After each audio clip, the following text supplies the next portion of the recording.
We are now ready to begin, and this has been a break. We haven't had a break this long for a long time, but we are now back to just meeting twice a month, the first and the third Thursdays of the month. And the first will be in person, and the third will be just on Zoom. And we are in a new venue for praying together in Jerusalem, Pellach House. And the Ralf, what's your official position? Yeah, I'm director of this house. The director is somebody who has just become a colleague and a friend, I hope, just become part of my interfaith world. And he's going to welcome us and tell us a little bit about where we are. So, Ralf, if you could move to you're speaking to the camera. Right. Yeah, welcome all in Paul's house. Yeah, I'm very happy that we can do this meeting first time here in Paul's house. I was already asked. It's a pilgrim's house of the German Association for the Holy Land. It's an old Catholic association founded in the middle of the 19th century to provide help for Christians in the Holy Land, but also much over this, the Christian community beyond. So, for example, everyone in East Jerusalem at least knows the house not as Paulus house, but as Schmidt School, because there is the Schmidt School very close, and it's a girls' school.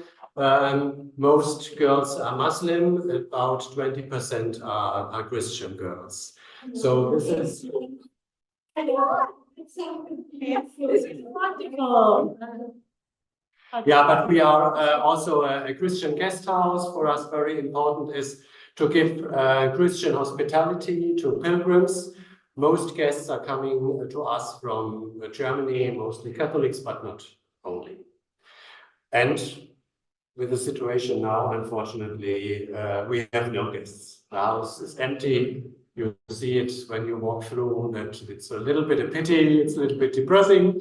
Therefore, it's very nice to have you here today. Thank you so much. Thank you. Okay, so we are going to introduce the concept tonight.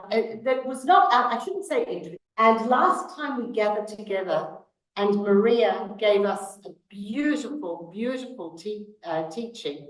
In that teaching, one of the concepts that arose was about light.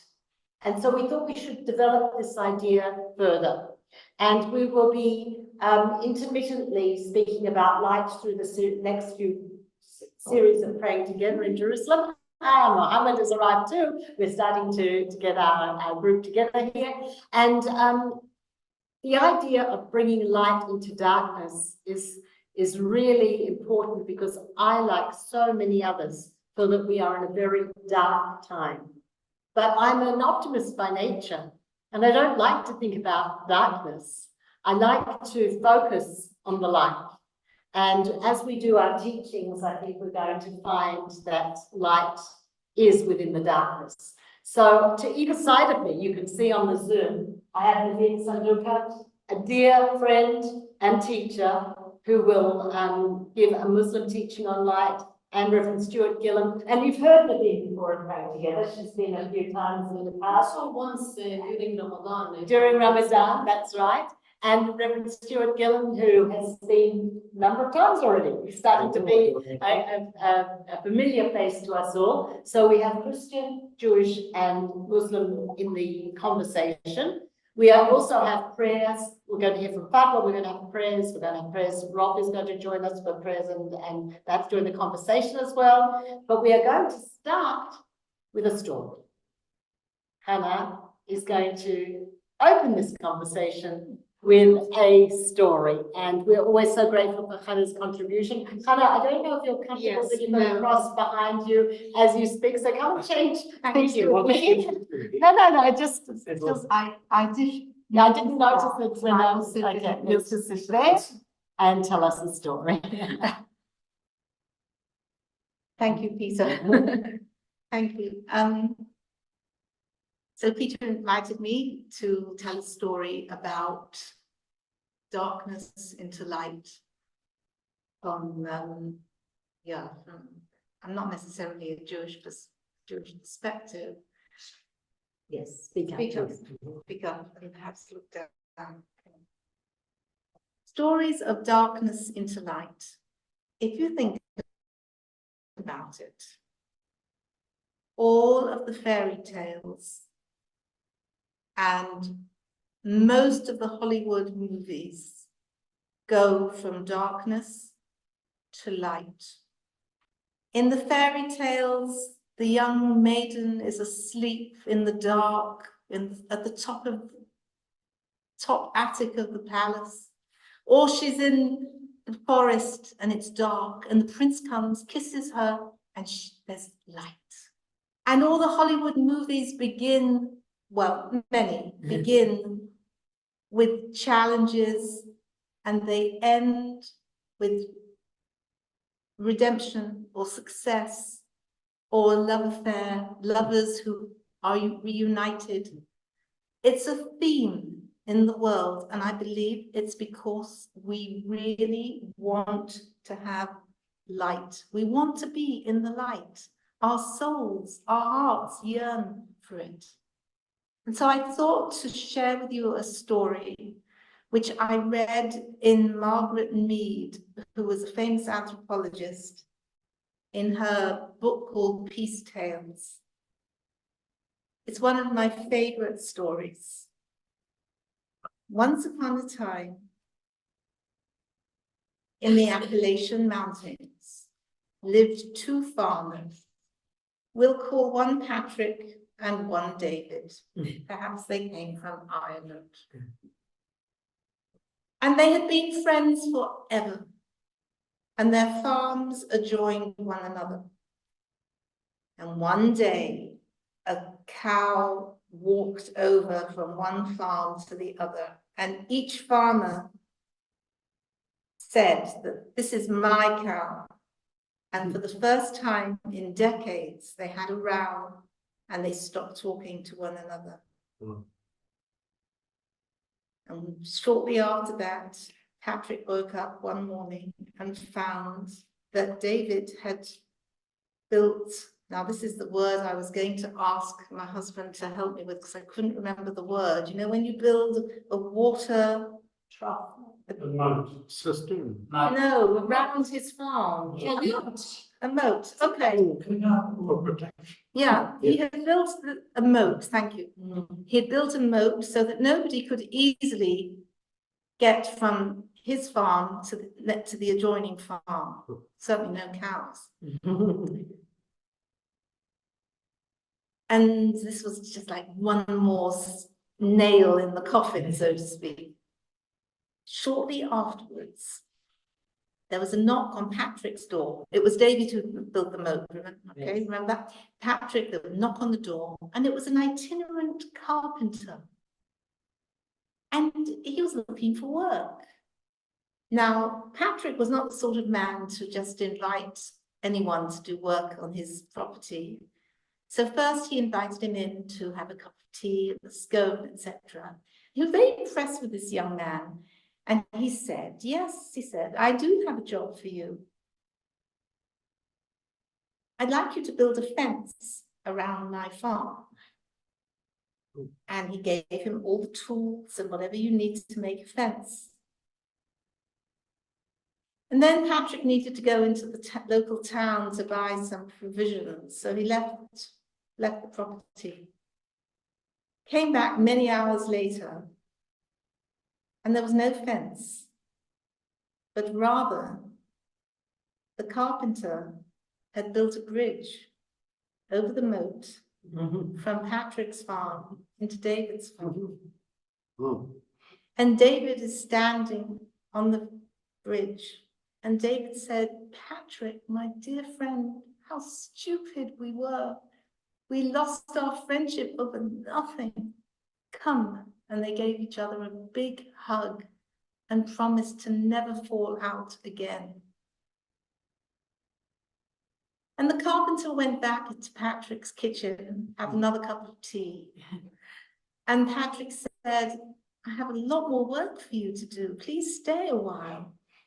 Oh, said the carpenter, I wish I could, but I have many bridges to build. Very nice.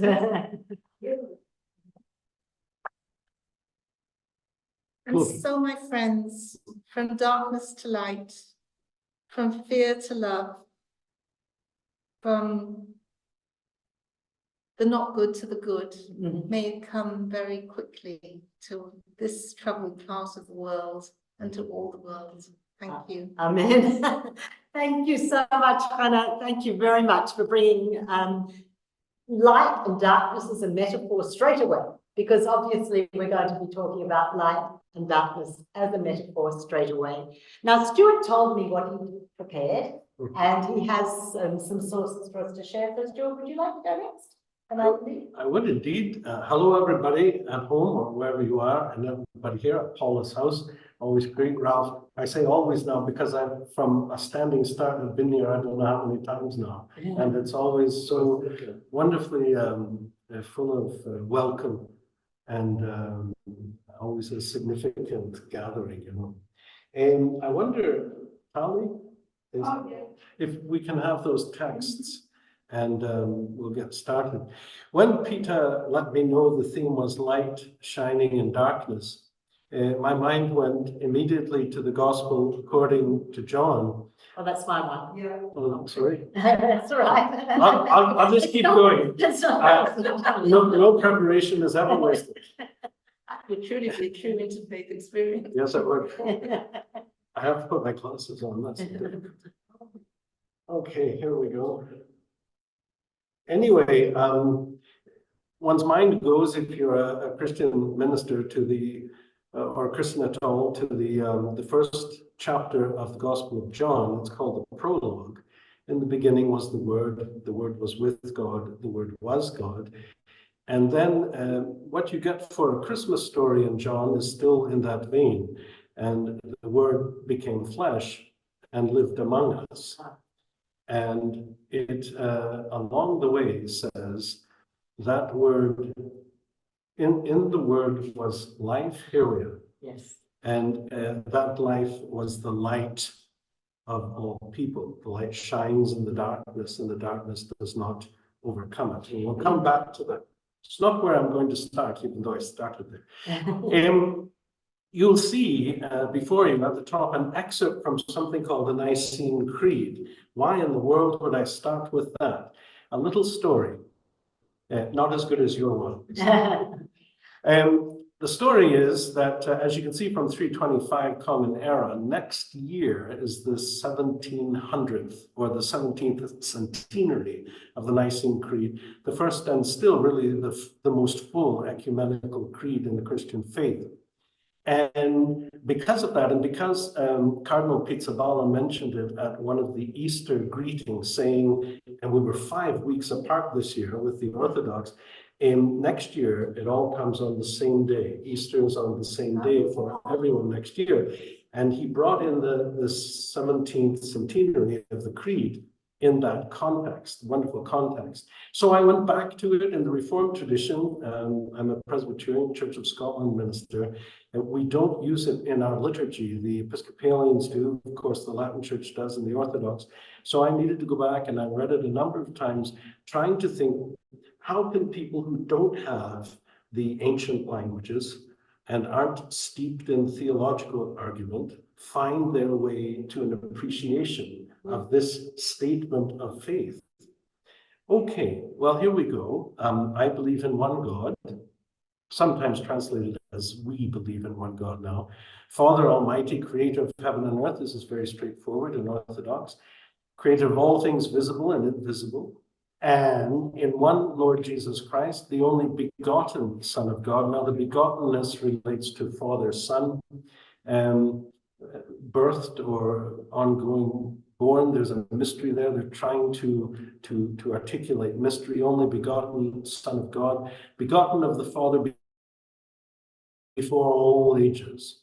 Light of light, true God of true God, begotten, not created, of one essence with the Father, through whom all things were made. Sometimes translated, God from God, light from light.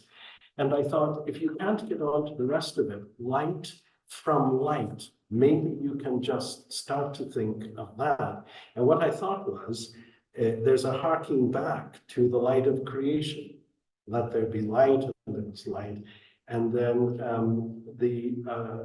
the affirmation, the assertion in the Gospel of John that Jesus came as light, and the light was the life of all. So we move to the Gospel texts and other texts that lie behind this assertion of the Nicene Creed. And there's something elusive and affective about light from light. And linked, of course, scientifically by photosynthesis to life, but in many other ways, in terms of our powers of intellection, and in terms of that spiritual moment of, as it were, seeing the light. All these things are going on.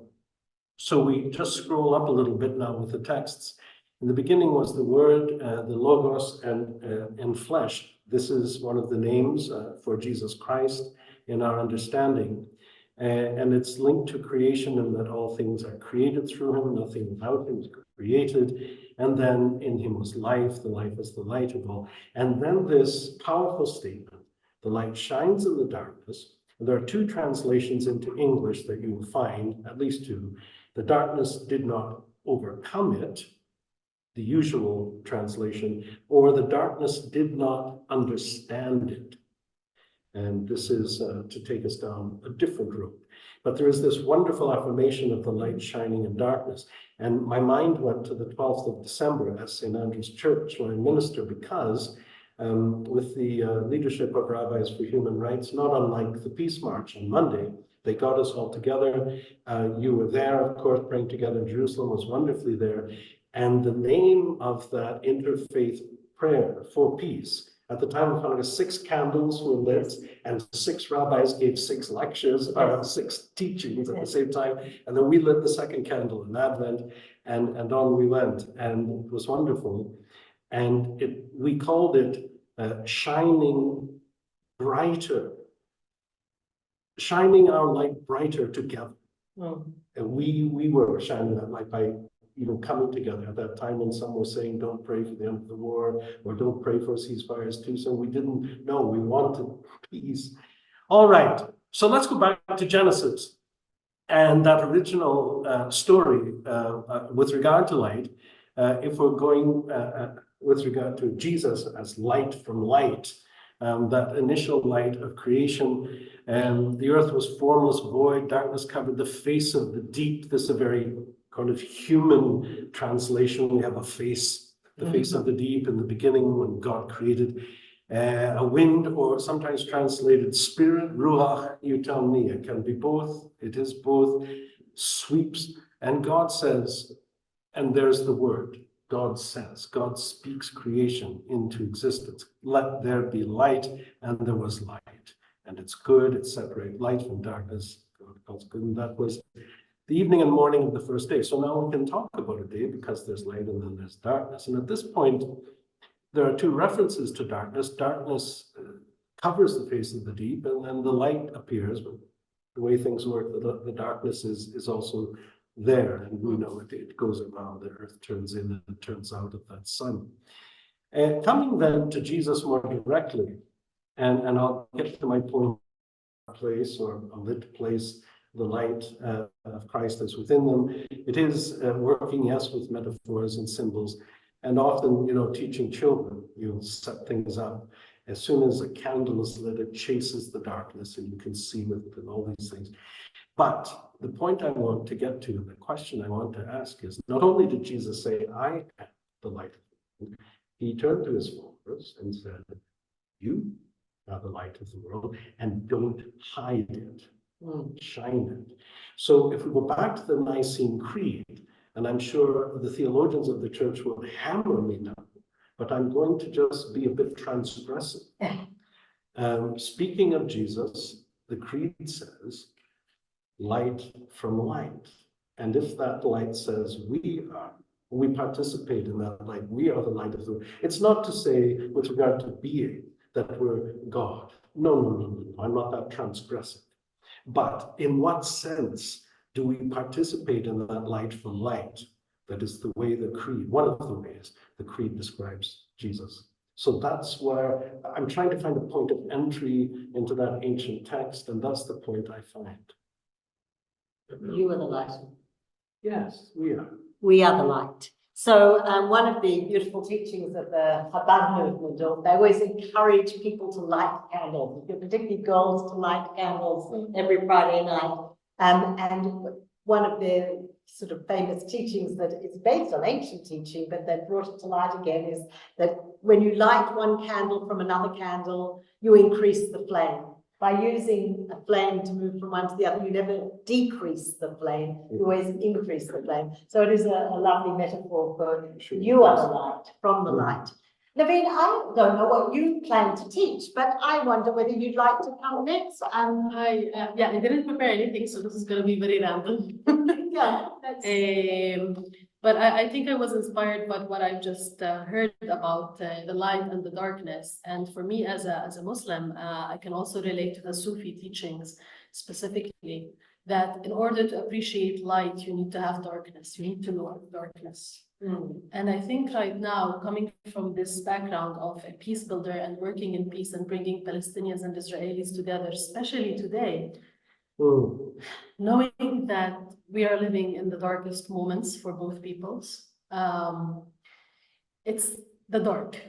But what gives me hope is knowing that there is a candle, there is light, which is the work that we do as good people in good faith. Bringing people together, thinking about the day after, thinking that we do deserve a better future for our children. That is the light that we keep fighting for, knowing this darkness that we have lived in, right? We're still living in at the moment. And there's another, also linking light from light. As a Muslim, there's also a verse in Quran that describes God. Which describes God as the light, Nurun ala Nur, light of light. Yes. And God, I don't know if it's he or she, but he is described as an olive tree that lights, shines like nothing else in the world, and its brightness fills the world all over. And I think it's a beautiful metaphor, also specifically for us as Palestinians, as people in the Middle East, the olive tree. yes. And now every time I look at the olive oil, and it just comes to me like God is actually, and the blessings of light is in everything that we do, and it's all around us. And I'll stop there.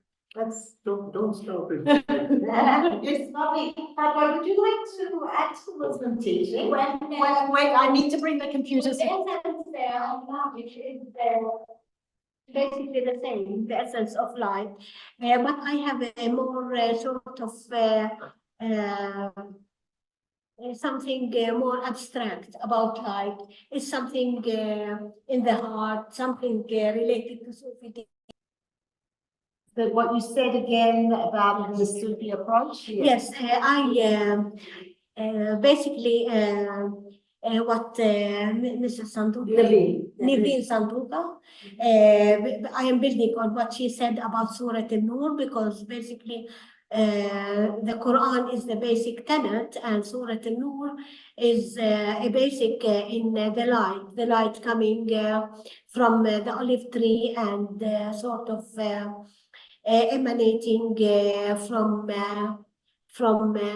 the oil, and building a sort of light in the mosques. Isriju Qanadil al-Quds. It means build up and fuel the light of the light in the candles and the lights in the mosques. Also, I have a more of a Sufi approach, which every dawn, every beginning of a new day, we sort of think of light emanating from darkness, every day, the Fajr, the dawn, and the prayers in the morning, which sort of emanates from the heart. And hopefully, in the evening, we don't like to think of darkness coming after light, but we look forward to dawn. Yeah, actually, you've reminded me, recently sorry, I'll just turn this Ralph and then I'm going to bring you into the conversation. Recently, I was involved in a discussion about the fact that a Jewish day always begins on night. So you really do move from darkness to light, Yes. because the day begins in darkness and then moves through into light. And there's something very powerful about that. And there's also something very beautiful about, between the two of you, I'm listening to what you say, we're going to see it reflected in the text I brought as well. But we move between metaphor and tangible reality when we talk about light. And the idea that all our traditions use candles, use light as a symbol, and the pure olive oil, which I think is less prevalent perhaps in Christianity, but certainly pure olive oil in Islam and Judaism is very important. So that's a lovely thought. Rolf, did you want to join the conversation there? Did you want to express some thoughts about light? Yeah. Well, I'm stuck a little bit still in darkness. Oh dear. I think about the prologue of John and this saying that Jesus is the light and he comes in the darkness, but the darkness cannot overpower him in a certain sense.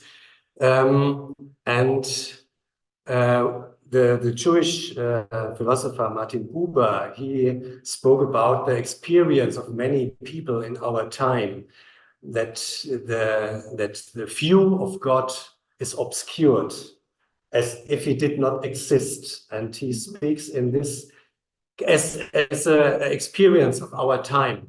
Maybe more people from the West or from the North, but it's like in a sun eclipse.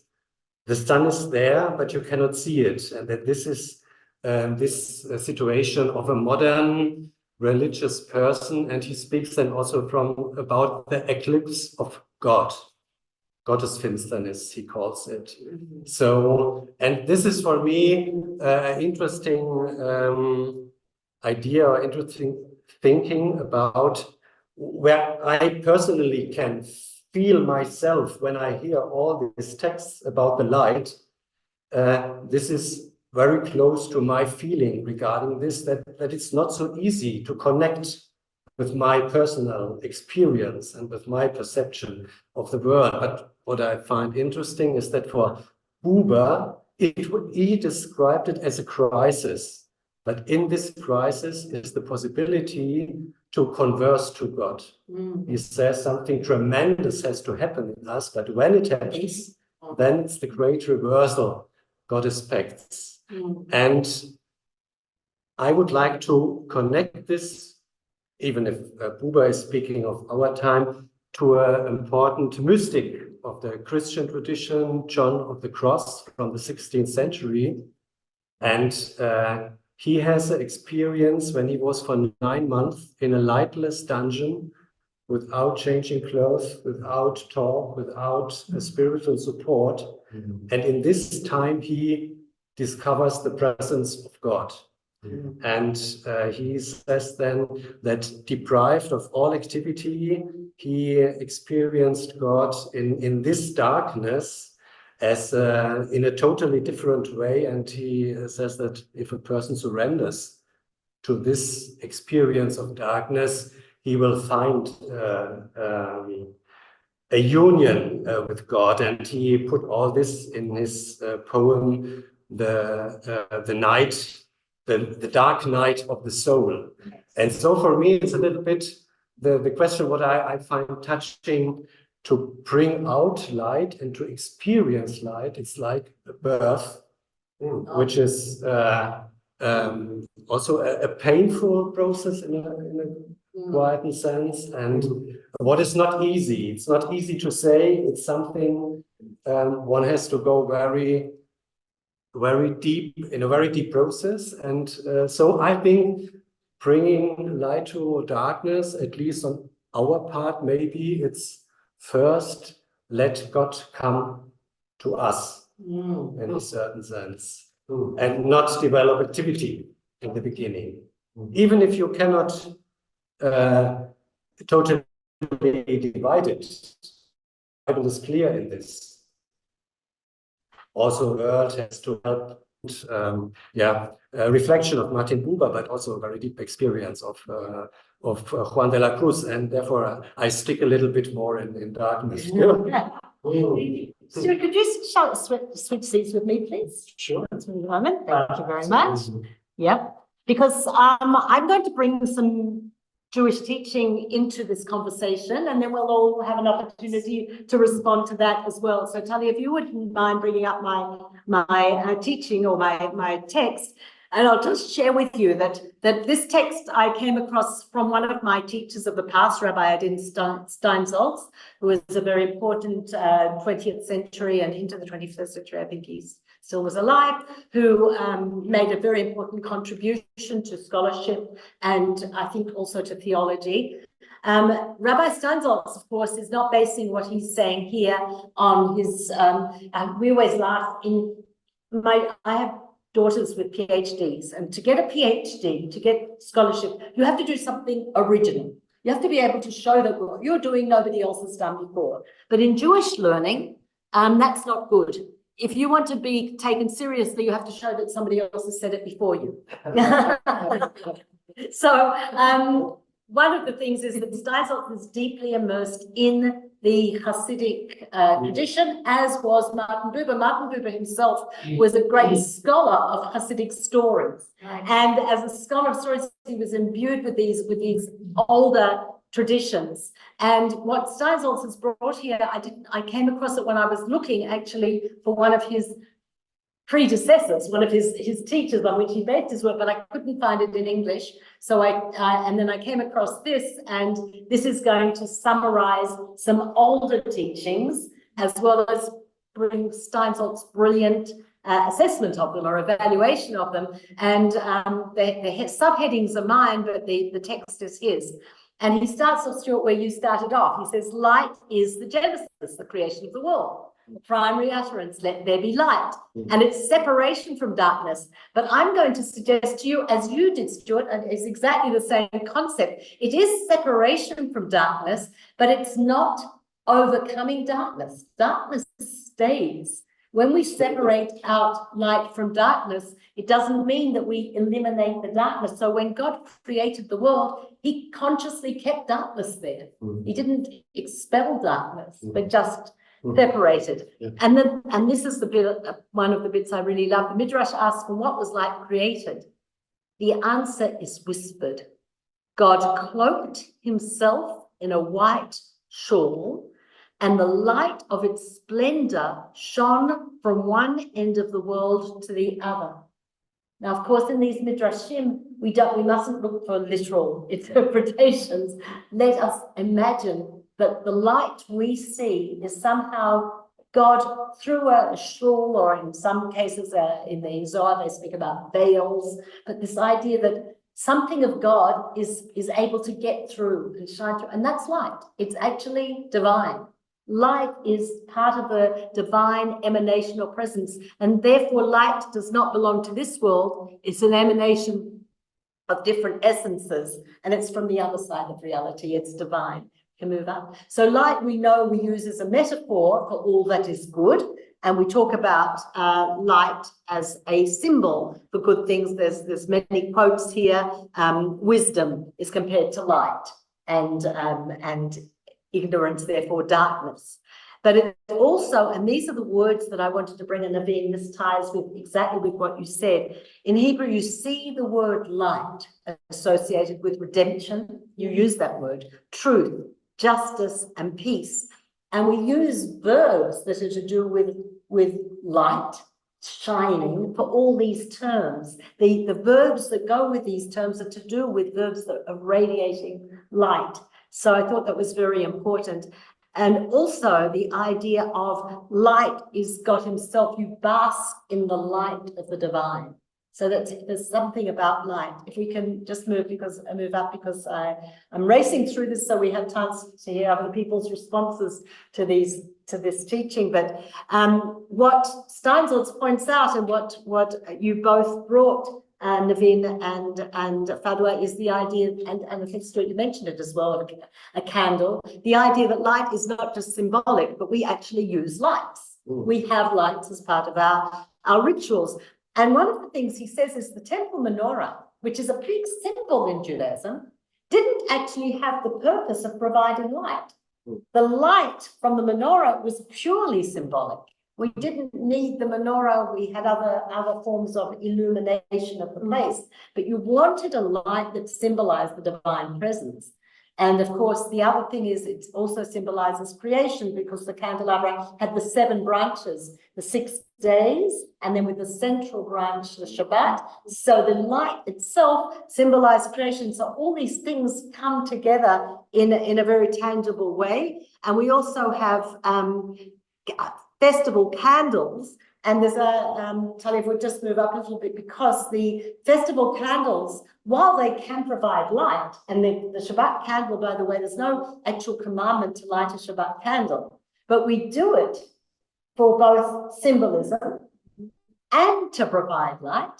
But that's different from the Hanukkah candles, which we are not allowed to use. They are purely symbolic. And if you want to, that's why on your Hanukkah menorah, you have 9 candles, because 8 of them represent the symbolic olive oil, but the middle one is the only one you're allowed to use.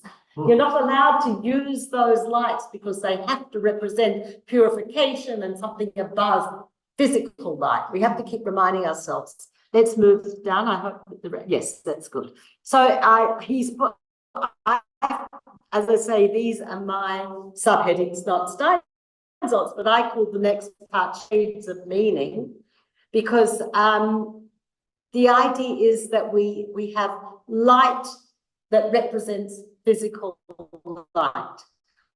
We have light, as we've said, that presents so, and the symbolism behind the light. So we have different types of candles for different types of meaning. And one of the most beautiful candles that we use is at the end of Shabbat, the Havdalah candle, which is a braided candle. And you must have more than 1 wick.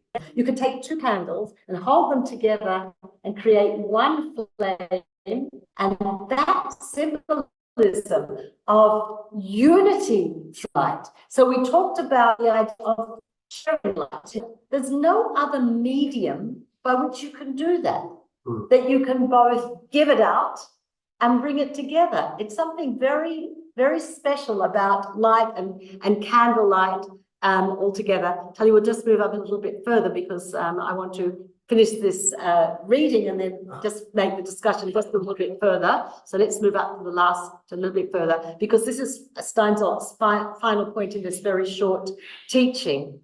He says, in Judaism, darkness has never had religious significance. And I will say that one of my teachers, one of my not physical teachers, I didn't ever have the pleasure of meeting Rav Kook.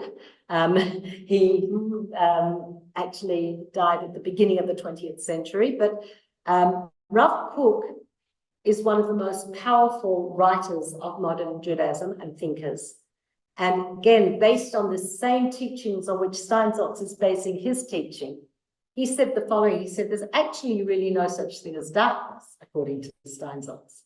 Darkness is always light in potential.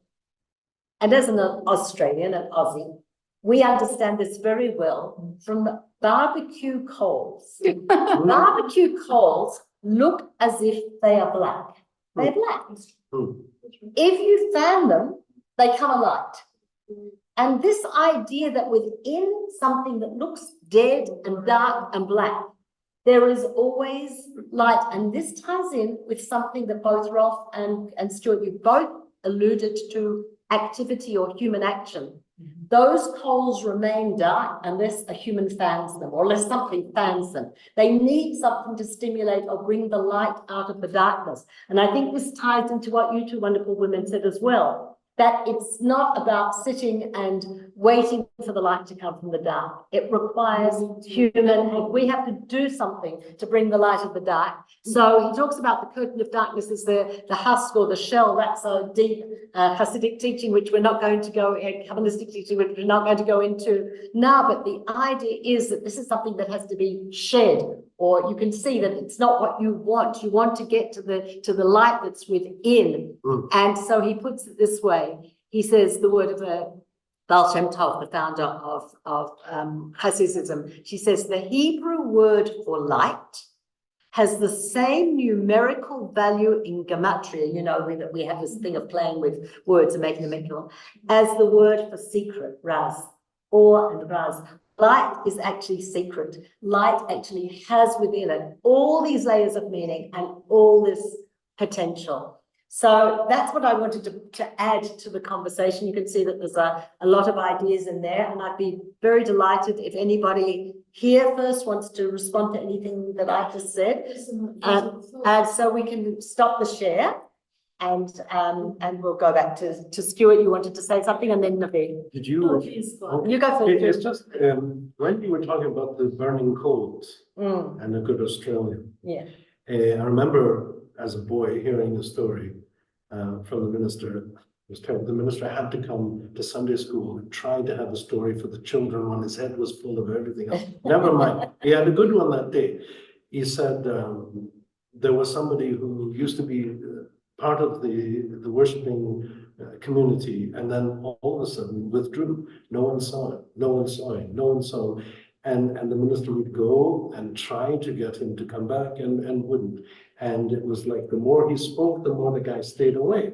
So one day he went. This was the day when you still had a fireplace maybe in your front room. And he took the iron hook and he pulled out one of the coals, and it was really bright red. And he just sat there, didn't say a word. And eventually, of course, it went black. And then he nudged it back in the fire, and it came red again. And then, of course, he told us he was back the next Sunday. Okay.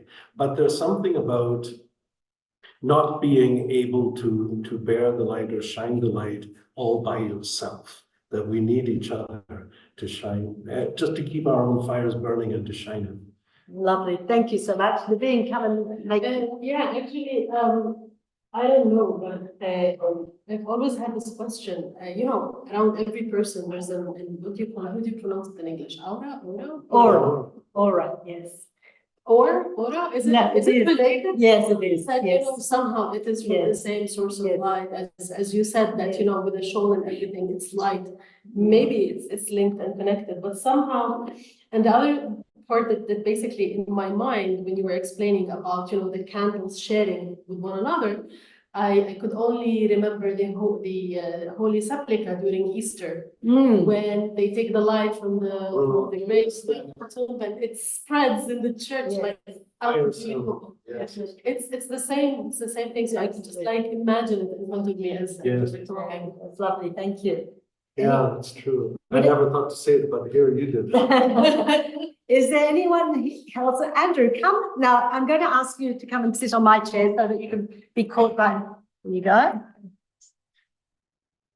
So obviously I hadn't prepared anything, but a few thoughts came to mind as I was listening. The first thing is you said that the flame of the candle is something that can give out and keep giving and not be consumed. And there is another thing that does that, which is love. Okay. Lovely. That just occurred to me. I was thinking also of the light of the candle we light when someone is departed. So the Shiva candle that lasts for 7 days when we're mourning. So that's somehow the light symbolising the soul of someone who's in transition from this world to the next.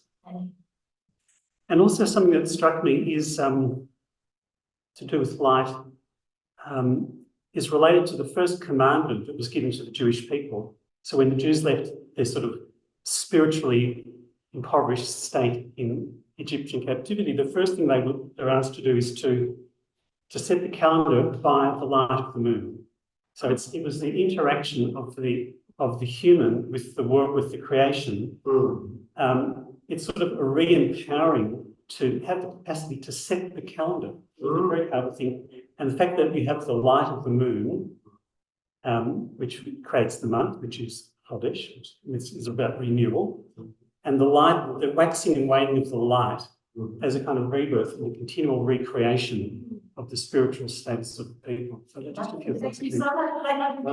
Stuart, you want to say something in the camera? I was just going to say to Andrew, that's I had never ever heard that before, and it's just such a mind racing what we do with time and light having such a big thing to do with it. That's Okay. So, Rob, are you looking to? No, I just looked on the. Would anybody else here like to say? If anybody on, I don't know if you can hear me.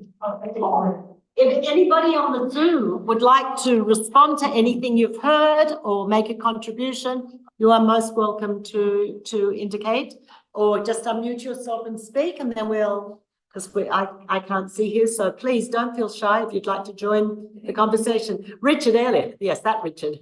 We always have many Richards on our call. There's a popular name.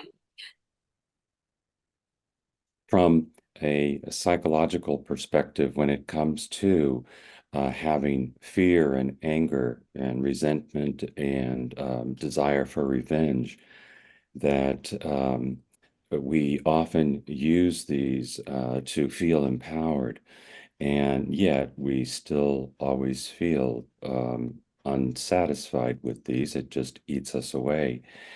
And so we're having to come to a grieving process and to grieve the loss and to come through the other end to compassion and understanding, apology and restitution, and those elements of light from darkness into light. Thank you. You know, that ties in with both Hanna's opening words and the big statements as well, that in order to have light, we have to have darkness. So thank you. Thank you for that addition. Would anybody else like to make a comment or a contribution? Yes, Hanna, please. I'm grateful to whoever suggested this title of darkness to light, because I think it's just fabulous. Oh, that came from a number of people in the group last time we gathered. There's somebody else on the Zoom. Yes, who's that? I can't see who it is. Thank you. Tully's bringing you in. There we go. Thank you, John. Hi there. I completely Sorry, John, agree. before you speak, please tell us where you are. Where in the world where you are? I'm in Chicago, Illinois, near the University of Chicago, Lovely. where I once worked. I'm now retired. I completely agree with the importance of light, and the issue of light is crucial. However, when I look around at our situation today, and right now Israel almost embodies this perfectly, there are various religious traditions, and they don't see eye to eye. It's almost like people throwing thunderbolts of light at one another, as opposed to seeking light for the common good and showing that, making that light be a blessing to one another. How do we resolve this battle of light? It's not just a battle between light and darkness. It's a battle between various interpretations of what light is. And we all know, because of the texts, that these ancient texts that we're dealing with, that this is an issue of interpretation. So it's not completely straightforward. Some will say, no, wait, I have the light. The other person says, whoa, careful. So just a thought. Yes, you take us back, and perhaps, John, we would add, in this holy land, it's not just between religions, even within our religions, we have people throwing thunderbolts and claiming that they are really light. And maybe that's something we have to differentiate between the thunderbolt and the true light. That's you've given a beautiful comment. Yes, Stuart. But just true confession here, John, Church of Scotland, 19th century, there were new light congregations and old light. Oh dear. Ooh, ooh. Oh dear. Yes, but Graham, if we do not accept comments unless you turn your camera on, I'm sorry. So only if you turn your camera on. Thank you very much. Sorry, and you'll need to unmute yourself. There we go. Thank you. Thank you. Fascinating discussion. Fascinating discussion. And wonderful contributions. Now, light. We think of light. We can think of life, and all creation needs light to grow, and the various growth of the ground in the light synthesis and so forth. And interesting in science, I understand that light is the one factor that is constant. It's not like any other. It does not change. It is constant. It is a constant. But I just want to go back to the point where life is really light is really life. In that sense, we can look at it in that sense. We can, and so where there is life, true life, there is light is being manifest. So we can think about that, and so it turns then into the human relationships. How do we give life and help life with others? And I think that regardless whether you're different traditions, I'm calling from Ireland. I wanted to ask where you're from. I'm calling from Ireland, yes. And so it's this light is life that gives to all of creation, and so God in the Christian tradition has revealed Himself as light, and then that light has become incarnate. I can't think of another better word in that way, as we see it in Christ. But there's a whole sense of the whole trajectory and continuum of life, and I think of Moses when you put before the ancient Israelites, I put before you today life and death. Choose life. So Choose life life. is a very mysterious thing at every level. Thank you. Thank you for joining the conversation. And I do want to say, yes, when we say choose life, you could say choose light, because Moses is actually asking us to choose the right way, and the right way will bring light. And I just wanted to also go back to Ralf's comment about birth pains, the concept of through birth pains we give birth, from darkness we give light. And I think that that's a very powerful idea. Thank you for joining the conversation. Are there any other comments either from anyone on the Zoom or anyone in this group who'd like to make another comment? Rita, come and join the conversation. I'm happy to get in.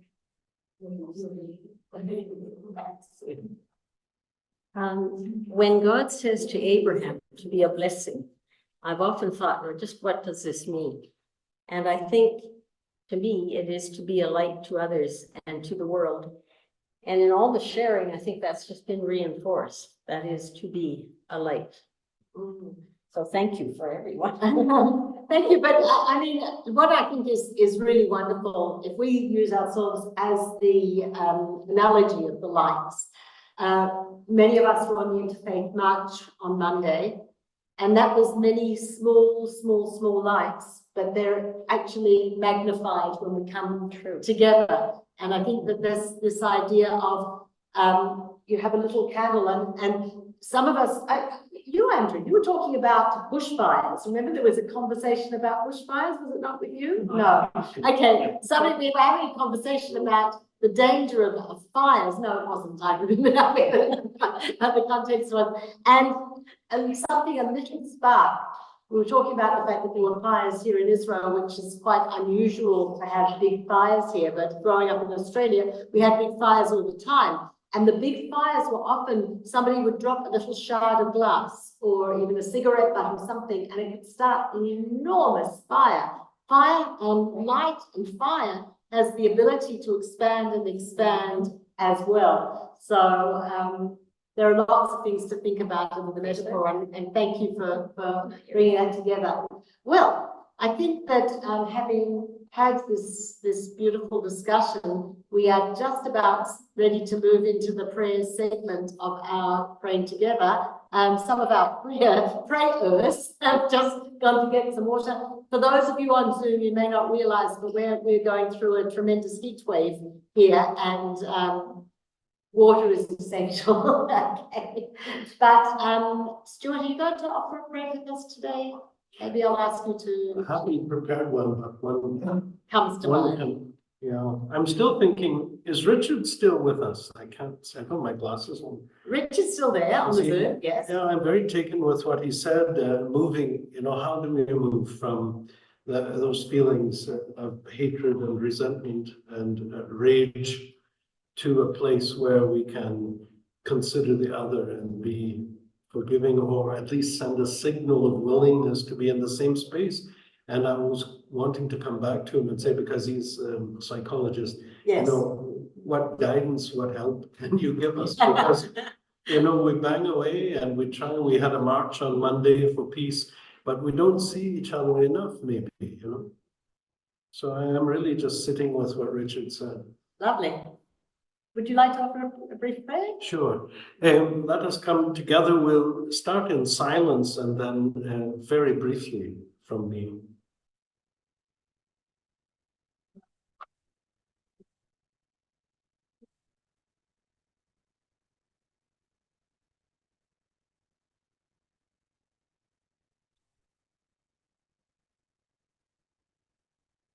God above us, God beside us, God within us.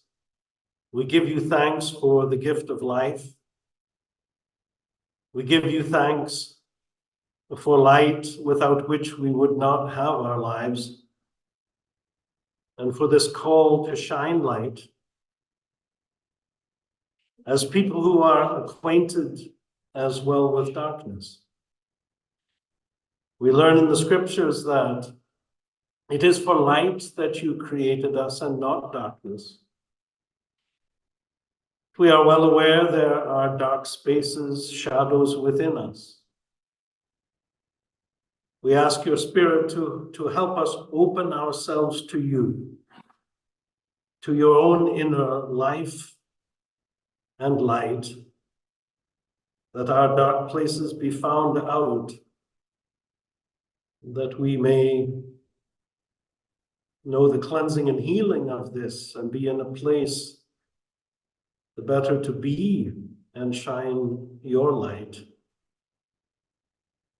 Thank you. Amen. Rolf, could I ask you to continue with some prayer? Lord God of heaven and earth, in the middle of life, we are also in the middle of the shadow of death. We cannot escape our darknesses. Many people are suffering in this time in very different ways. The hostages and their relatives in Gaza. So many victims of the war, of hunger, of displacement. Children who died before they could experience life. People worried about their family and their beloved ones, and many who are standing by helplessly.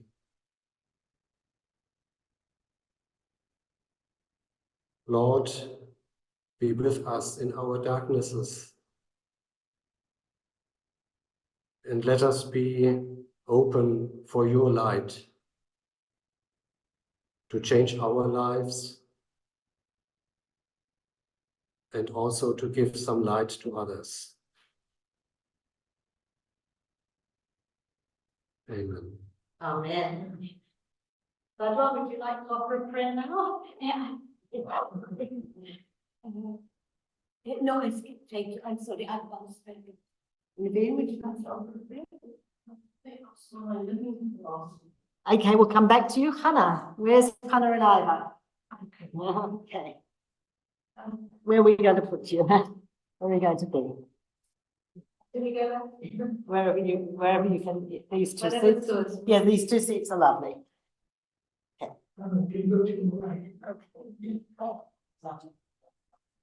So we're going to share a little bit of music, and apologies if the people on Zoom, it's not always easy for live music to make the journey over to the Zoom connections. We're going to start with Return Again. Return Again. I invite everyone to join us. Return Again, return to the land of your soul. That's the first. It starts in Hebrew, Yeah. has some English, and many years ago, I go to Krakow every year to a big Jewish festival. But I suppose most of the audience are local people from Krakow, and they're not Jewish. And one year we had an American cantor who came from New York, and we sang this very beautiful song, Return Again. I think it was written by a Jewish Hasidic rabbi who became famous for his music, Shlomo Carlebach. But then the only thing I can say is this cantor from New York, he wowed the Polish audience because he suddenly went into Polish. They'd never heard a cantor, Jewish cantor, suddenly singing in Polish. I don't think I'm going to wow you, but I will. Next time. I'll do the Polish anyway.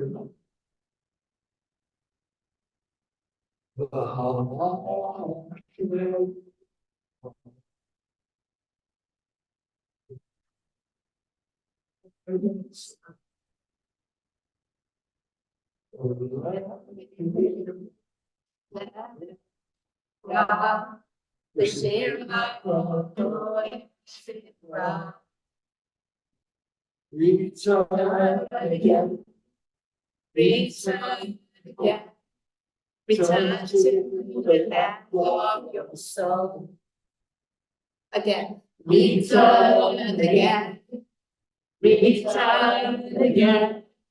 Return to the land of your soul. Return to what? Return to what? What? Return to what? Born and reborn again. All together. Return again. Return again. Return to the land of your soul. Polish. Powrócisz tu, powrócisz tu, powrócisz tu, Jezu, proszę. Powrócisz tu.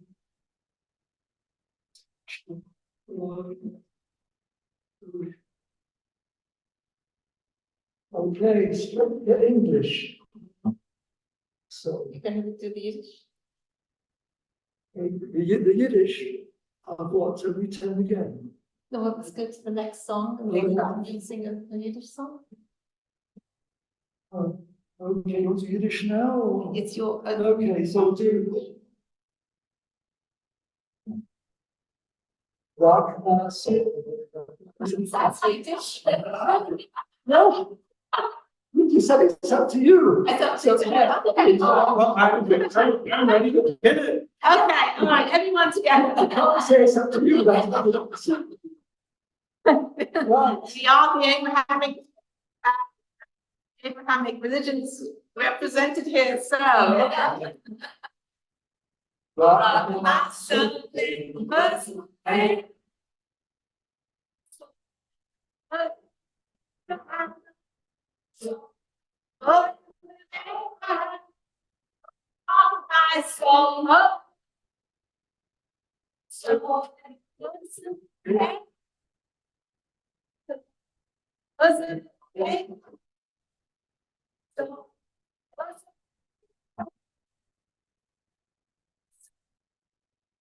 I once, but now I'm found. I once was lost.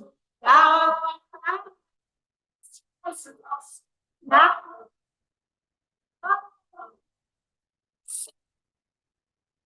Let there be peace in the heart. Let there be peace in the holy land. Let there be peace in the holy land.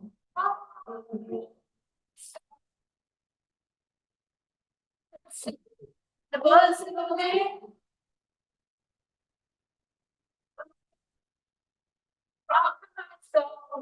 The words of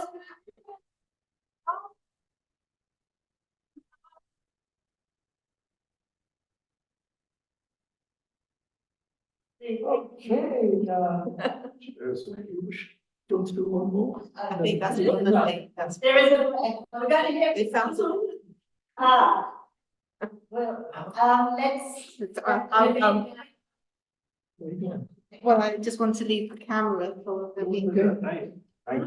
You still okay? You coming? Yes, as far as guest, agency, for you to run. Thank you. There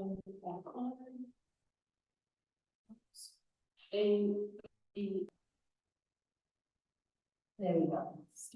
There you go. Okay. My Lord, give me light in my heart and light in my hearing, light in my eyesight, light to my right and light to my left, and grant me light from above and light from underneath, and give me light in front of me and light from behind, and increase my light. Amen. Amen. Beautiful. Thank you. So we usually finish praying together in Jerusalem by going onto a gallery and inviting everybody to stand. We may have some people, I don't know, and if we could all come together. We are always so grateful for the opportunity to gather together, Christians, Muslims, Jews, and others around the world and in person. It is such a privilege. It's not a privilege which everybody has. We know that there are people in a position that they cannot get together with their loved ones, much less with an extended community. And this is true not just in the Holy Land, which we're particularly grieving at the moment, but in so many places of conflict in the world that unfortunately, you know, the media doesn't necessarily pick up on the, or maybe it's a good thing, doesn't pick up on all the suffering around the world. I suppose that is a good thing because we couldn't really cope, but we know there is suffering in so many places. And our hearts reach out to everybody who is not as privileged as we are, not as privileged to be able to come together in peace and harmony and light each other's flames and fan each other's flames and bring out the best possible life together. So let's just take a moment, even though with the internet breaks, we've had some moments of silence, but now let's take a conscious moment of silence together in gratitude and appreciation for everything we have together.